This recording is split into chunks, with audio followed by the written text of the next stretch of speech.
Hello, everybody, and welcome to Superhero Speak. I'm your host, Dave. And I'm the other guy, nerd on vacation, Don. Yes, still on vacation in an undisclosed location. It's all part of the witness protection plan. We won't get into that. Uh, Right. so we're going to talk about the news. I'm going to put that in quotes that came out of San Diego Comic Con this week, including we did get the a trailer for Peacemaker season 2. Um, let's see. First look at Ahsoka, which was uh, and some comic book news that's a little exciting and interesting, and somebody made their debut this year at San Diego Comic Con, which shocked me when I learned that. We'll get into all that in a minute, but before we get to all that, how are you, Don? How was your vacation so far? Uh, you know, no one is forcing you to work, by the way, just so people know. Right. Yep, you gave me the option to slack off, but I said no. I'm a dedicated Omega level podcast nerd, so here we are. I wouldn't miss it for the world. But yeah, no, I mean it's great not working. Other than I did get a text today that was like, "Hey, I know you're on vacation, but could you log in?" Oh, yeah, that old freaking jazz. Yep. But that didn't take long to resolve that. So all's well. I mean, just spending time with brother and sister-in-law, niece and nephew. You may even hear them once or twice during our podcast today. And but it's real fun because my nephew he's into Marvel and Star Wars and even learned that he was into magic. I was like, oh man, I wish I would have known. We could have been dueling this whole time. But Yeah. next time I will know better. So I will look. So yeah, no, it's good stuff, man. Good, having a good week. A little bit of homesick, miss my dogs, my cat, my Ah. bed, but other than that, happy, happy, happy. What about you, sir? How's your since Sunday been? Okay. Nothing too earth shattering. The My badge for New York arrived today, so that was kind of exciting. As we said before we got on air, yours is probably sitting in your mailbox. Yep. Um, and so looking forward to that's getting close. Um, though I will say, since staying on topic a little bit, I was gathering the news for to talk about, and I was kind of shocked how I won't say little news, but little bit of news that we really care about to talk about because nothing exciting came out of San Yeah. Diego. Well, I mean, as we go through these things, you will notice a lack of Marvel stuff, which Yeah, I mean, well, that was we'll get into that, but yeah. yeah, Well, that was one of the things I was going to say. Is one of the articles I was reading was a roundup of all the news from the convention, and it said the one thing that was lacking was more news from Marvel and DC, especially when it came to like their movies. Like there, of course, there were people there talking about um, what you call it, Superman and the Fantastic Four because they just came out, and there yeah, was hubbub around that, but nothing about their upcoming movies. Other than I think Peacemaker, but no Marvel had no Hall H presence this year, which yeah. shocked me greatly. I mean, yeah, with San Diego Comic Con being considered by most to be the Comic Con, you would think that Marvel and DC would, both have robust presence in that con. But really, two things that I take away from that is A, I'm hoping that means good news for us because we'll be at New York Comic Con, and so hopefully they will have a presence out there. I know they did last year, at least when it came to their Magic Secret Lair stuff that they announced. And outside of that, it does make sense because they do both still have movies currently in the theaters trying to make money. Yeah. So it does make logical sense that maybe they're not trying to hype anything outside of that just yet. So again, hopefully good news for us at the New York Comic Con this year. Then. Yeah, fingers crossed. Um, let's see. Oh, Son says that he just saw Fantastic Four last night, and he was pleasantly surprised. Wonderful. There you go. Oh yeah, and the last time we saw Thrawn, he was walking in to see the movie. Yep. Hopefully he enjoyed it. So yeah. Well, speaking of things that are kind of a disappointment, here's our good friend Dark Don to tell you where you can find more superhero speak. Darth Don here. You must subscribe to Superhero Speak if you haven't already. And if you have already, make another account and subscribe again. You also will like this video. And while you're on the HoloNet, go to superheroespeak.com. Find the links to our merch and purchase one of our shirts. Don't skimp on the shipping, or else I will trap you in a box with an agitated Gundog named Brie Lawson. I would just force lightning you, but we don't have that in the effects budget. Now, back to the show.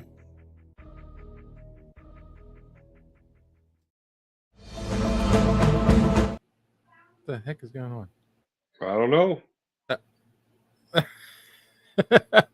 Okay, I was trying to play a clip, but it started and failed. Okay. Like my first marriage. Oh man, you are on a roll tonight. I am. Talking about your ex-wife. So first article we'll talk about. This was the big quote unquote surprise. Making his debut at San Diego Comic-Con, which this is what shocked me because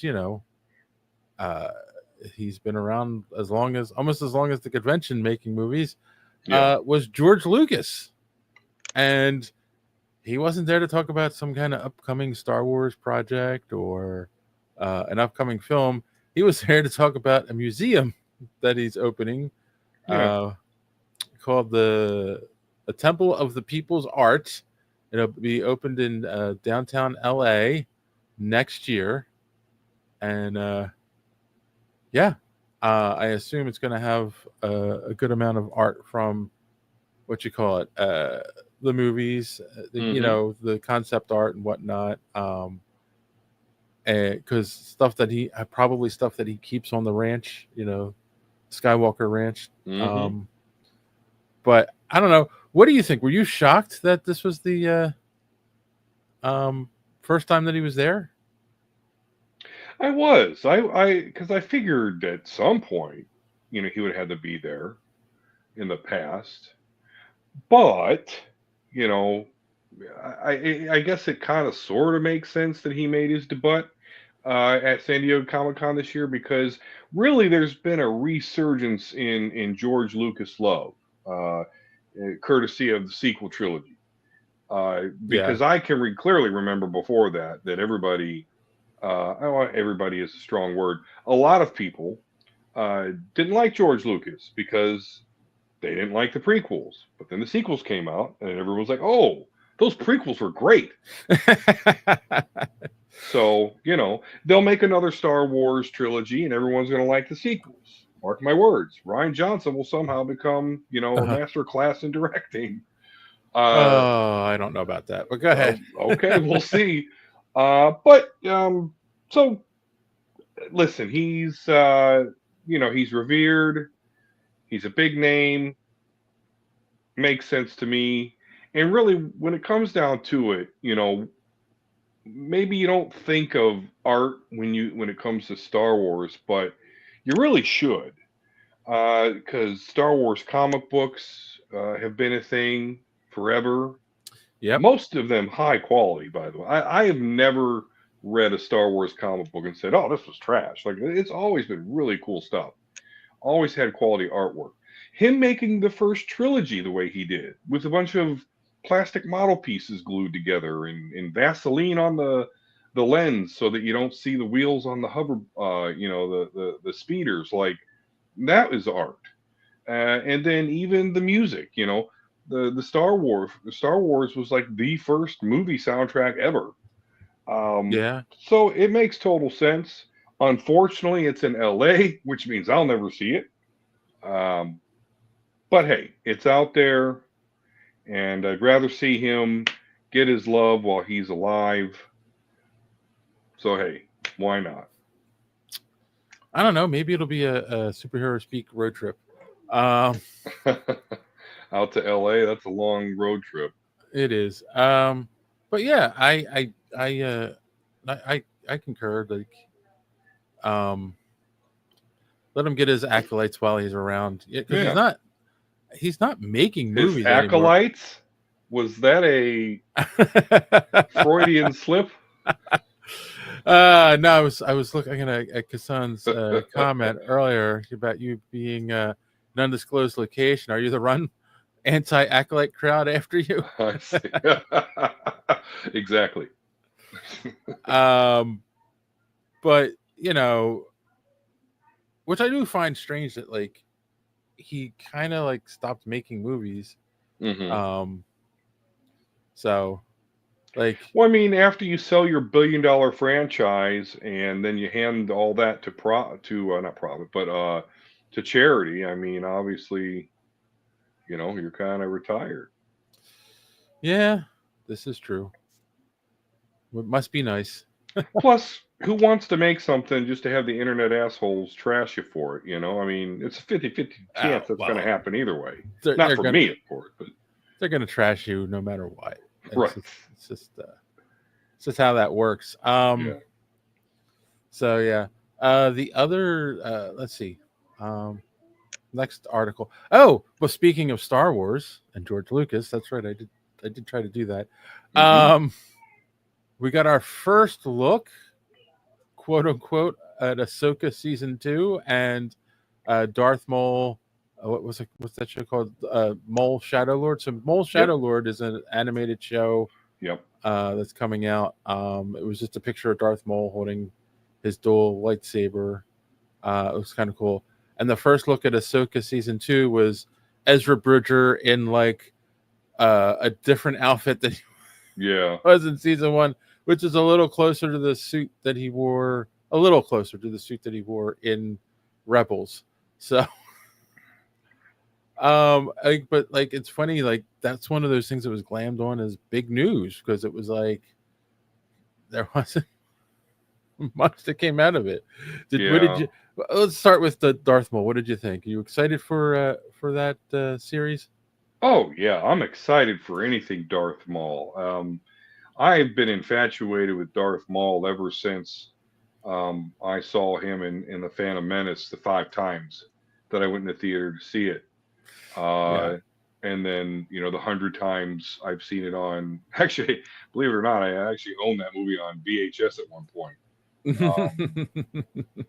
Wore that sucker out for sure. But yeah, no, Maul's a cool villain. He's a captivating character with going from acolyte to Sith Lord to then crime lord to Mandalorian. Now he's trying to revive his crime syndicate. And then, the one bright spot for many people for the, Han Solo's Star Wars story was, of course, we saw him at the end of that. It was like, oh boy. Yeah. And so, yeah, no, I'm definitely one of those people. I'm super, super excited for Darth Maul, as well as I am for Ahsoka season 2. It's one of the big mysteries to me, Dave, is somebody that's a longtime Star Wars fan. It's a great time to be a Star Wars fan, and it has been for several years now. So I don't know what everyone's bitching about. This is all great stuff. Go ahead. No, I don't disagree with you, and it's funny because Ahsoka was a good show. It just flew under the radar, and I don't know why. Yeah. I don't know why, because Hayden Christensen returning as Anakin Skywalker slash Darth Vader was friggin' spectacular. Yeah. And the fact that it's heavily rumored that he's going to be heavily involved yet again. Yep. In fact, I've even heard that, yeah, the show is maybe Ahsoka season 2. But honestly, a lot of it may be about Anakin slash Darth Vader, Yeah. which is great. I always thought that the hate he got, we've talked about it. You know, he's not a bad actor. Now, you could say the writing was a little bit sus, but I always maintain Star Wars characters in the universe, they talk different than us. They have a different dialect and Yes. voice cadence. So that's just the way it is. So just, you know, to see him get an opportunity to come back, to see him get the love that he deserves, because he really did play a great Anakin Skywalker. I couldn't think of anybody else on this earth that could even play that role. So I don't know, man. I am so excited about all of this. Not to mention, of course, you know, if you're a fan of the show and you've heard me, I love Balin Skoll as a new character. So to see Royer McCann, who played one of my favorite character from Game of Thrones, now playing Balin Skoll, I'm so excited. I mean, don't get me wrong, not a lot of news came out about this that I didn't Yeah. already know, but it's at least a sign of like it's getting close, and I can't wait. Yeah.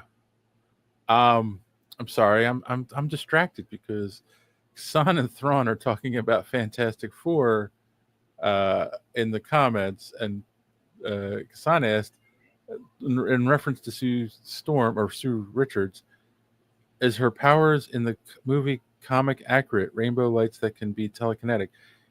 It's not rainbow lights, it's force fields. She generates force fields. She can make things invisible and generate force fields. And that's what it was. She was pushing Galactus with a giant force field.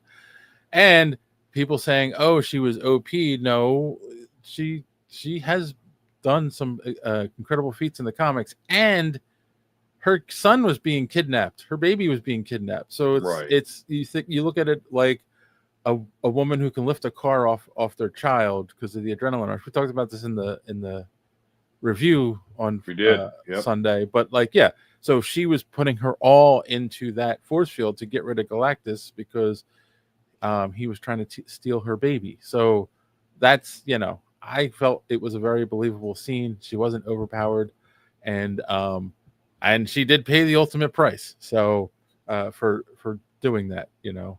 Just, you know, she had a MacGuffin as a baby, so right. So ultimate price equals 5 minutes of death. Yes. Especially in a comic book movie. So what was I gonna say? So the other one was Ahsoka season 2. We were just talking about that. Yes, it flew under the radar. All right, sorry, I was trying to remember where we were.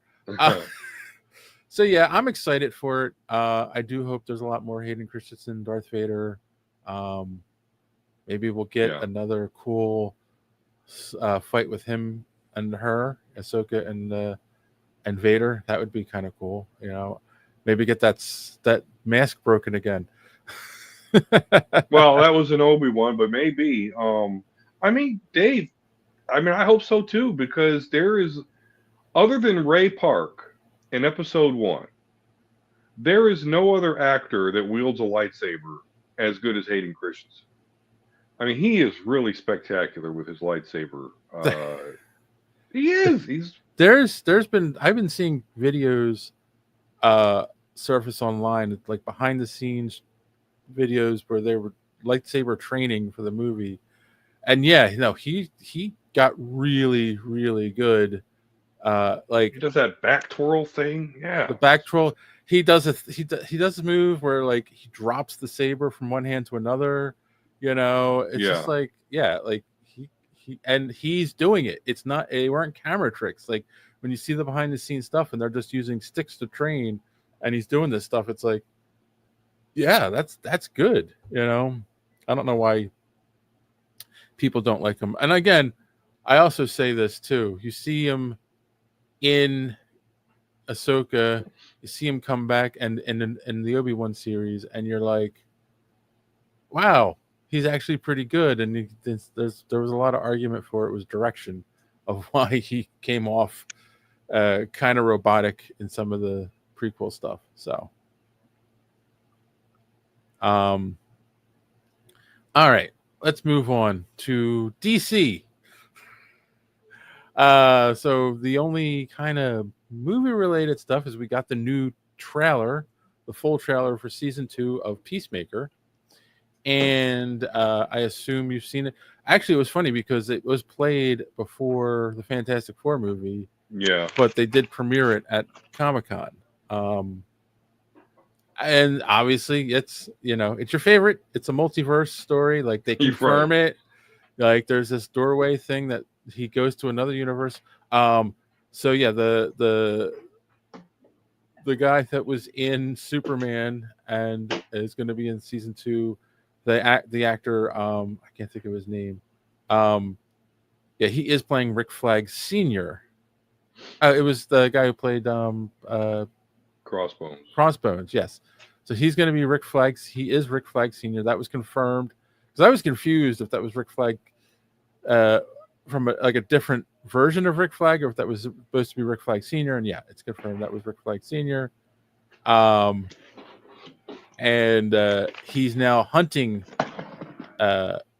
Peacemaker for killing his son.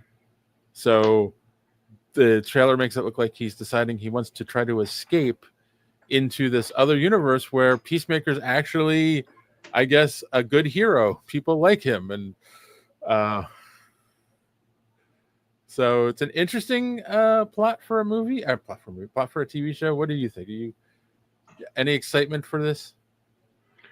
Yeah, well, Peacemaker is actually a superhero show that my wife really, really enjoys. Yeah. So I was excited watching the trailer. Really excited. They chose a great Ozzy Osbourne song, Road to Nowhere, off of his No More Tears album. Yes. And so I was liking that, one of my favorite songs. I was just disappointed because you mentioned I didn't see any Peacemaker. Was Peacemaker in? I didn't see him. You didn't see him in the trailer? I didn't see John Cena. Oh, God. Got him! Oh, God. That took me too long. I know. But, no. It looks cool. I just, again, I question, like you mentioned, the multiverse. We saw him in Superman. He's a remnant from the old DC universe. So I'm really interested, to see how they pull that off. I hope they don't screw it up. Yeah, this is something that they can easily screw up and make it make no sense. Because here's the thing, right? You assume he's going to this other universe because, well, I mean, obviously the story is he's being chased and he's trying to, and the world seems better for him. But also, you think that they're doing it so they can say, like, this is why it's still the same Peacemaker, but we now have a new Superman and Green Lantern and all. It's a whole different ball of wax.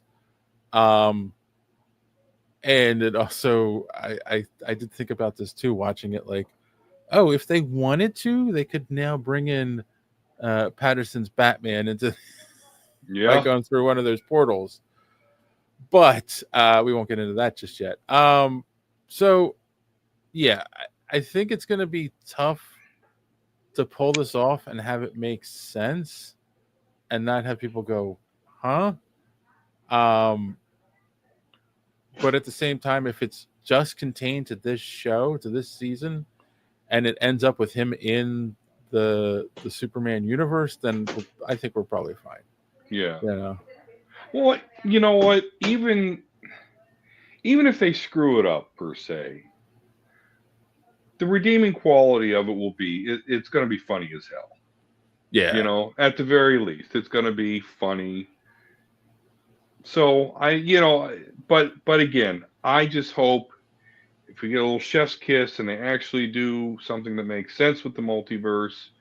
And I agree with you. I think maybe this is a way for them to explain how he does come to the new DCU with the new Superman and all that. So we'll see. I think it's a dangerous move, but I think James Gunn and the other guy, Saffron, well, more James Gunn, he seems to knows what he's doing. He seems to know what he's doing. Yeah. And I think that if he couldn't pull this off, he wouldn't do it. No, I agree with that. And I also think like they could also, which I don't think they will, they could also pull it where it's like he ends up staying in his universe, but they established that there's a Peacemaker already in that universe. So Yeah. then maybe it just makes sense that way. I don't know. Because that would be silly as well. So we'll see. Then the other news that was DC related, I wasn't originally going to bring it up, but I have to now because you mentioned it earlier. Yeah. You sent me a text. There's not at 8:00 in the morning this time while I was on the pooper. There's an animated show coming to HBO Max. Is that what this is? Yeah. Batman, Aztec Batman, Clash of Empires. So it's a reimagining, quote unquote, of Batman during Aztec, ancient American times. And I feel like, how should I say this? Not only is Hollywood out of ideas, the comic book companies are now out of ideas. Like why Batman? Like, why not just have a story, like write a good story that takes place in ancient America and have an interesting story around that? Why does it have to be Batman?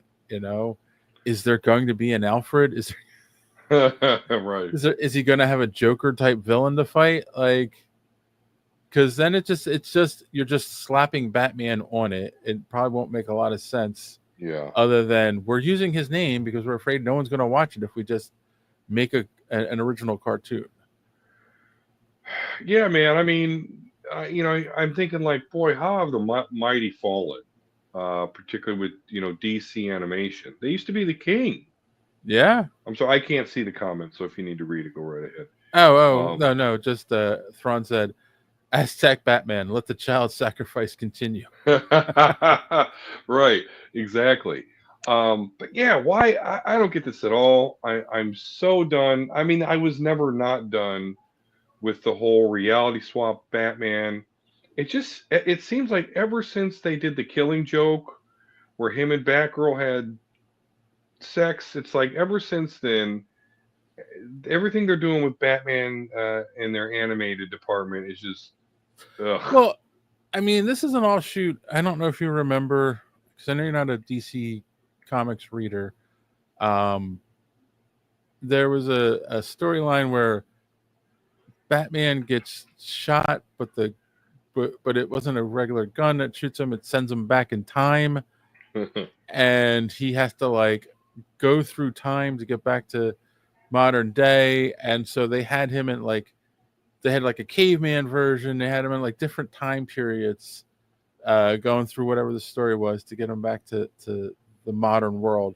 And I feel like this is an offshoot of that. Like someone was like, "Oh, that's really cool," Batman without modern technology. And it's like they've already done that. Gotham by Gaslight. Yeah. I don't know. Yeah, I just, out of all the ideas out there that could be had, why go down this road? This isn't one of them. Batman Beyond is still out there. You want to do something Batman, do Batman Beyond. We'll love it. We'll absolutely love it. Yeah, I don't disagree with that. Like, I don't know why they're not touching Batman Beyond. Like, Terry McGinnis is a lot of people's favorite Batman, so why not cash in on that? Yeah, especially while you have Michael Keaton around, Who can play the old Batman? who can play Yes. the So I mean that's where it's at, man. This Ninja Batman, Aztec Batman, Batman having sex with Well, Batwoman. I'm just come on. and that's another thing too, right? That was it Ninja Batman, um, where he was like in feudal Japan. Yeah, Like a lot of people hated that. It got yeah, banned online. So why would you continue doing stuff that's possibly going to be hated by people? You know? mm-hmm. Yeah, I guess it's also a different world now because like they can put it on streaming instead of trying to put it out for people to buy. They don't have to worry about like selling it as much, I guess. But Right. But in order to make money, which it's all about, yeah, you know, it's gotta be something people are interested in. So we buy the shirts, the hats, the Funko Pops, the yeah. figurines or whatever you want to call them. We're not going to do that if it sucks. Um, No one's buying a statuette of Aztec Batman, guaranteed. you can ask the same question to Marvel. Why do you keep doing stuff that people hate? You know, Kasan, you're right. Except Right. talking about Marvel, they announced at the New York Comic Con, San Diego Comic Con, Ah, the Maker is going to return in the Ultimate Universe and in what they're calling Ultimate Endgame. So, again, no new ideas because we'll just the movie was popular. Let's yeah. call our series Endgame. But yeah, because apparently he hasn't been around for almost 2 years. They're saying so. That's what that article said, but I'm gonna kind of call BS on that. That article's on Marvel.com. But go ahead. Yeah. Well, no, because there is a recent, I guess, in my mind, or maybe it has been 2 years, but where he made this world. He's trying to bring back the Ultimate Universe, and then at Right. one point he basically trapped all the heroes throughout the multiverse, to make sure that there's no heroes, so that he could just run amok. So I swear that's been within the past 2 years. Maybe I'm wrong. Compelling character nonetheless, though. He's always doing some major shit. And as far as the old Ultimate Universe, and I know we got the Ultimate Universe now that's going on that they reestablished, Uh-huh. which he kind of played a part in, but he really is a survivor of a character. I mean, this is the Maker from like before Secret Wars. Yeah. Him and Miles Morales were the only two characters that survived that universe. In fact, there was a storyline about it. The Maker even tried to work with Miles Morales a little bit because he's like, hey, we're from the same universe, bud. But Miles Morales isn't a fan of genius psychos. So, but yeah, I mean, Maker's cool. I like what's going on with it. Yeah, I don't know about the name though. Endgame, that really does just kind of cheapen the whole thing for me. But whatever. Right. It also it hints at like this is the end of this storyline. Yeah. Like you're gonna get a 5-issue miniseries and that's it. No more Maker. But could be wrong. I mean, I don't know. It just seems interesting. I mean, I guarantee that, I'm gonna go check it out. I'm sure you'll go check it out. Oh yeah. Yeah. So But I guess this is the first crossover event of the new Ultimate Universe. Interesting enough. yeah. So Yeah, it's that was worth checking out. Yeah, that's the other thing. This was the first big crossover for that universe, which is funny because you start off with Endgame. Yeah. I'm Right. sure it's going to be a play on whatever his plan is. It's going to be his quote unquote unless they're gonna do away with the Ultimate Universe again. No, because I also kind of feel like I honestly feel like they do stuff in the comics to trial balloon some ideas for the Yes, movies. absolutely. That's all they are at this point. And I kind of feel like there might be there might be ideas floated in this that will end up in the MCU, so what's this? Thrawn says, I'm just holding out for lunch lady Batman. Lunch lady.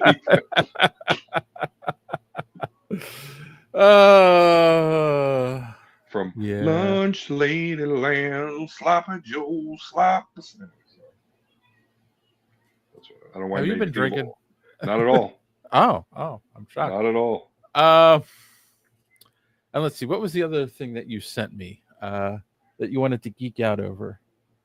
That was the Gundam Wing 30th anniversary video, which basically announcing they're going to but they're going to restart a Gundam Wing manga. And then they redid some scenes from Gundam Wing and this new animation that is just beautiful. I mean, literally, I shared a meme on Facebook. It's that meme of the guy from Parks and Rec where he's like, "This is beautiful." Been staring at it for 5 hours. Like, that's exactly what I've been doing.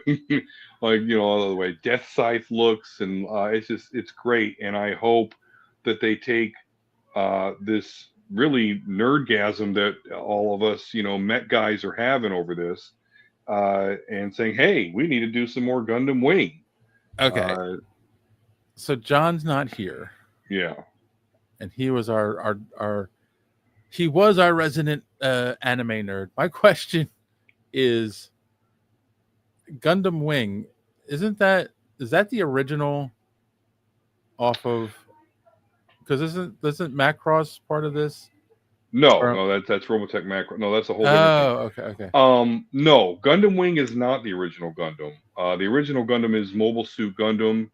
Okay. But Gundam Wing, the thing about Gundam Wing is it is the first foray into Gundam that us Americans got from the old Toonami. Okay, so It was how I was introduced to Gundam, and I understand Mobile Suit Gundam was the start of it, but compared to how Gundam Wing looked, I mean, and when I talk about Gundam Wing, this is like mid-late 90s animation. So compared to today, it's not super great, although I think it still holds up. But compared to like the 1970s Mobile Suit Gundam, so a lot of us 45 plus year old mech Gundam nerds, this is major nostalgia for. I mean, I must watch through Gundam Wing at least once a year. It's very nostalgic. I think it has the best Gundam designs of any Gundam series. People may disagree with that, and that's okay, to each their own. Maybe nostalgia is playing a part, but I don't know. It's friggin' spectacular, and I love seeing like some of the scenes redone in a new, better animation. And I'm not a big manga guy, but I might just pick up the Gundam Wing manga that they're going to be doing. So, I don't know. Super excited about it, and I hope this births more Gundam Wing. I know, and there's a new Gundam series. It's like QUUX or whatever it is. And this is completely stole its thunder. And I'm fine with it. It should. It's great. It's wonderful. Did they give a release date, or is it just next year? It's just next year, at least from what I see. Okay. All right. Well, maybe we'll check that out for the podcast. Maybe John will come back and do that. Who knows? I doubt it. I doubt it too. I think he's which is too bad. I think he's moved on to greener pastures. He was not fucking around when he's like, "Nah, we're done here." All right. Man of his word. Anyway, was that out loud? And no, the last. I'm just psychic. I'm just kidding. Oh, okay. The last thing I was going to bring up, because, you got me into Invincible. You were like, you got to watch it, and so we watched it. Season 4 is coming out. But my question before we get into that, do you read the comics at all? No. Or is it just the TV? Not at all. Okay. And in fact, I was kind of late to the TV series, because I was much like you, like, oh, another evil Superman. Like, I'm done with this. Uh, But I don't know. One day I was just bored, sat down, I was like, oh, there's a lot more to it than that. I love the animation. I love the fighting. I love everything about it. The voice acting is complete top notch. So that's a good segue for you. Okay, yeah, because they made an announcement at the Comic-Con. Robert Kirkman made the announcement while at his panel talking about Invincible, and they're going to bring Dinosaurus into season 4. I don't even know who Dinosaurus is, and he'll be voiced by Matthew Rise, which apparently a lot of people were excited about that as well. So I guess I need to ask, if you're watching this, let us know in the comments. Tell us about Dinosaurus. Is he a cool character? Is he an important? I'm assuming he's an important character. Well, if they're yeah, introducing him like this, right. I don't know anything about Dinosaurus the character, but what I do know is the dinosaur race that he is. It's actually a race that can stand up to the Viltrumites. A lot like Battle Beast. Yeah. So the Viltrumites are not like the end all be all of the universe. There are species Well, out that's there that can mess with them. yeah. I mean, that was one of the things in season 3, right? It was like Alan was like, "Oh, wait, there are people who beat them," so he was gonna go look for alien races that had beaten the Viltrumites. Mhm. So I'm gonna assume the Dinosaurus race is one of them, and they're gonna team up and have a Viltrumite dinosaur Alan the Alien war. Maybe. But I'm also excited because in that same announcement, Robert Kirkman is saying that in order for him to cover the comic book run, he's going to need 7, 8, possibly 9 seasons Yeah, of Invincible, it's and already I'm super excited about that. right, because that was one of the other things they said. It was already approved for season 5 before season 4 even came out. So yeah, that's so we got a lot more Invincible to go. I see, which is good for you. So Good you for should be me. excited. Good for you.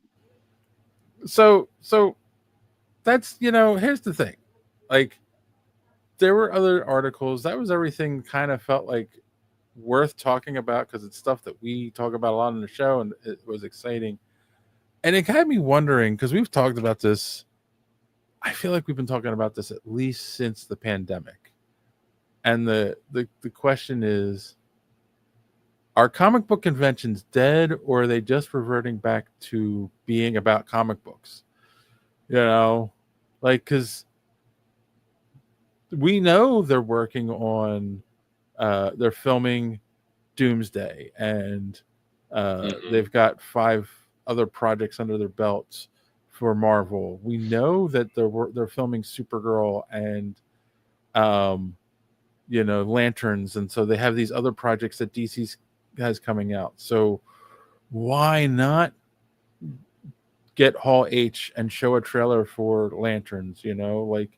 Get people excited about it. I don't, and I understand in the past it has blown up on them a little bit, in the sense of they have announced stuff that never came out, or they announced stuff and it took 7 years to come out, and people weren't as excited about it when it came out because there was too much build up.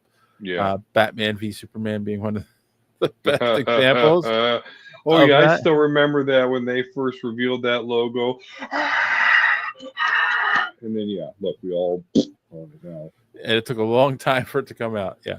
So but I don't know, because someone had pointed out, we talked about this before, and it's like, Disney has the D23 and they want to announce things there.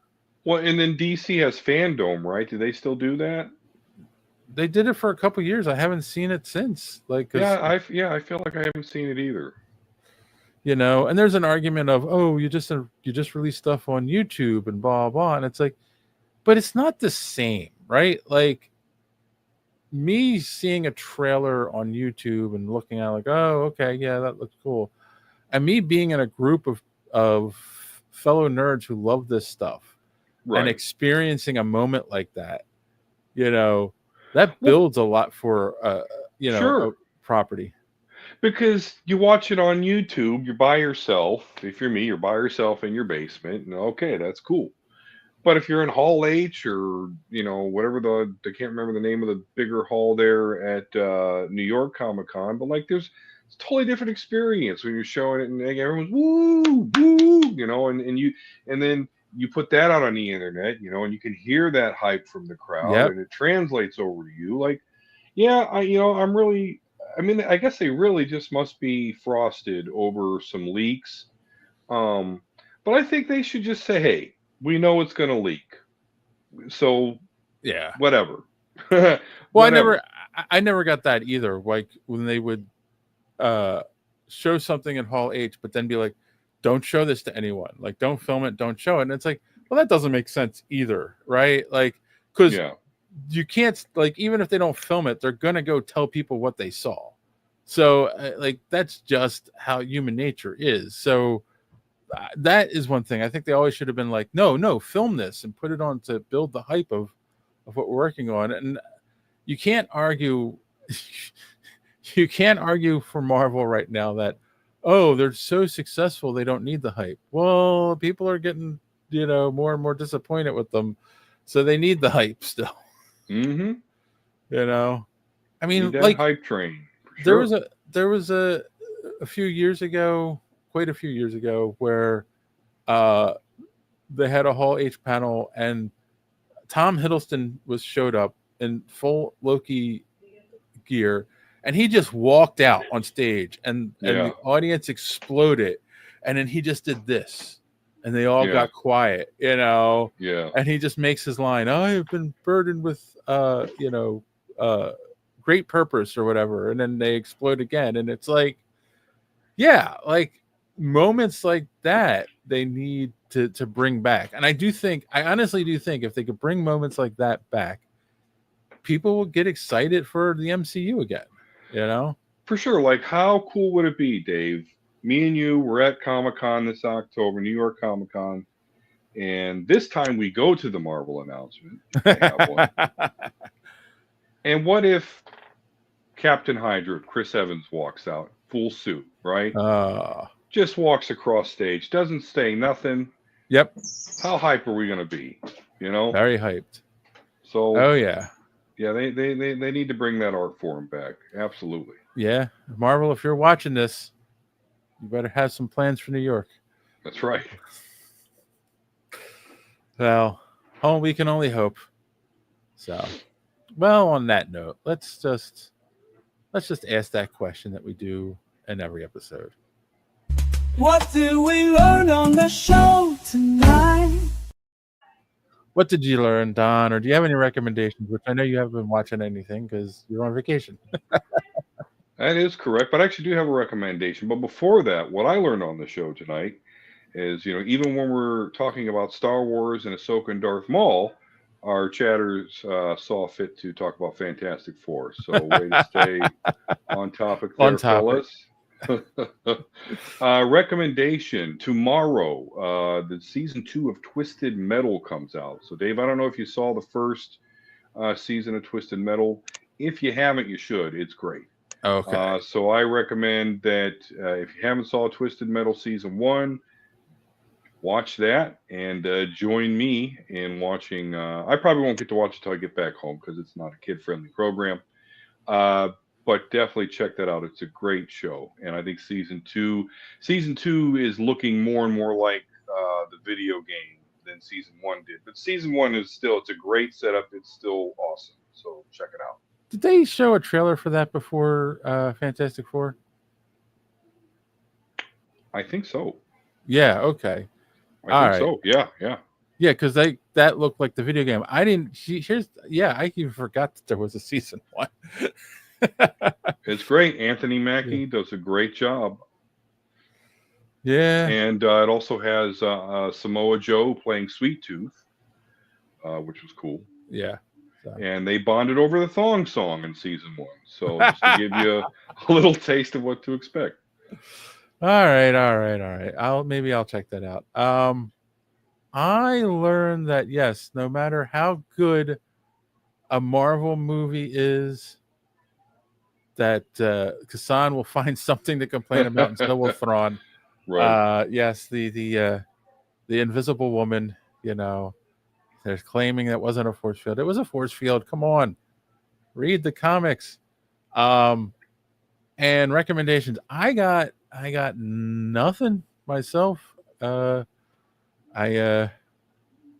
don't even know what we're going to talk about on Sunday yet. Oh yeah. We have to figure that out. Maybe I'll go watch Twisted Metal season 1. I say, yeah, if you can catch up, I think by the time Sunday 8:30 rolls around, I can. Because I can't remember. I don't think they do the whole season thing. I think they release it once per week. So, yeah, I don't know, Dave. Let's shoot for that. I mean, if you can't get it done, I'm sure we'll find something else we can bullshit about. We'll figure it out. So, all right. Well, I think we did it. We got it done. So I can say that on that note, boys and girls, as always, thanks for watching. Don't let your cape caught in the door. See you next time. If you haven't done so yet, subscribe. It really keeps this podcast alive. Smash the like button if you please. It gives us what we need. Maybe leave a comment or two. It's a really nice thing to do. And what are you waiting